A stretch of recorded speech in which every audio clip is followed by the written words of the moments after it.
I've fallen down a very specific rabbit hole where basically I have been reading reviews like it's an addiction. I've been reading reviews from people from other countries. Okay, so they don't live in the US, but they come here from all over the world. And I have been reading their reviews of having Doritos for the first time. And y'all, I think we did crack again because when they come over here, it's people from France being like, I had one, my friend offered me one, and then when I looked down, I don't know how much time had passed, but there were 6 bags on the ground.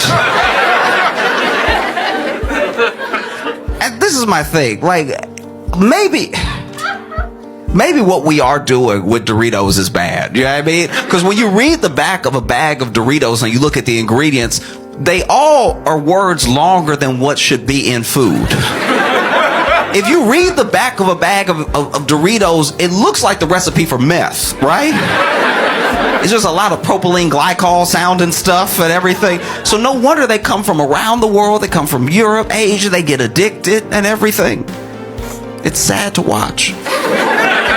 It really is, because then they're in the review, they're like, I just ate so many and I couldn't stop. And then if you're reading it as an American, you like, yeah, like this isn't exactly news or anything, you know. If anything, that's on you for getting 6 of the little bags. You should have got a family size bag. You know what I mean? If it's just you eating by yourself, you get the family size bag. It is fiscally irresponsible what you're doing right now. Just getting 6 bags of the little ones like you gonna stop or something. You can't control yourself. You're in it now. You know? And sometimes I see them. Sometimes I see them over. I'm like, you know him. You know him when you see him because you can check the fingers, right? You know? Let me see your hands. And you see the hands like addicted. Ugh. What a shame.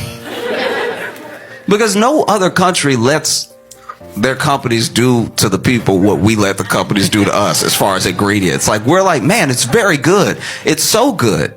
It is good. It's not good for you, and it does have a taste that should not be in a human mouth. And I can tell that because people who have been alive for a long time are like, I've been eating forever, and I've never eaten anything like this before.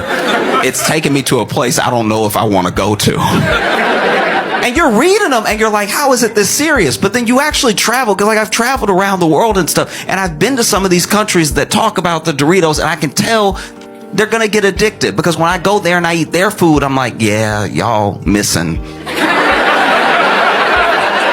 quite a few flavors. Your palate isn't ready. And you can tell that because you'll go to like the Netherlands or something like that, and they'll be like, oh no, don't eat what we make. Go to like a Turkish restaurant or something. If you eat what we make, you'll die. Like, don't do it. We make cardboard over here. Your stomach not ready for what we do over here. We just boil the water and eat it. Like,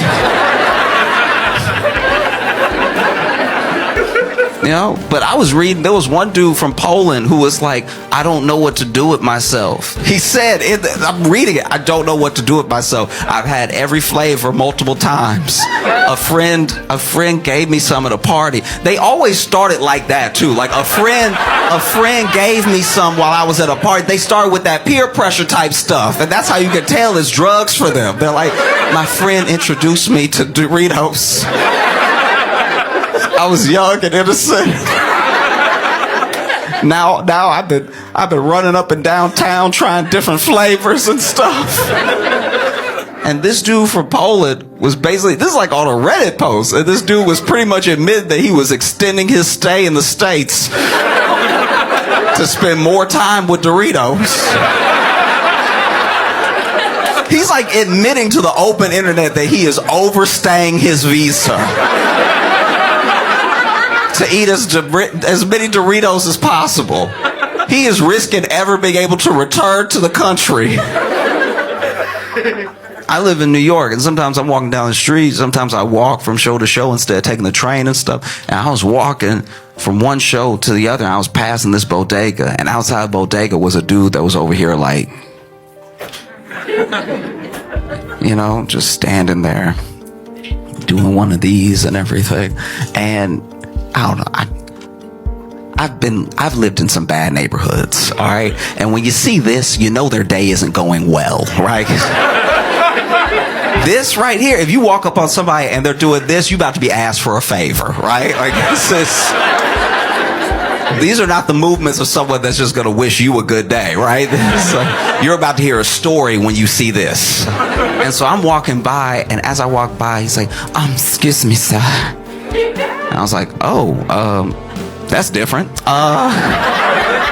What's up? How you doing? He's like, I was just wondering if you could spare a dollar or two so I could get something to eat in there. And then I had a $5 bill in my pocket, so I handed it to him. He's like, oh, thank you so much. And to get some Doritos. It's like,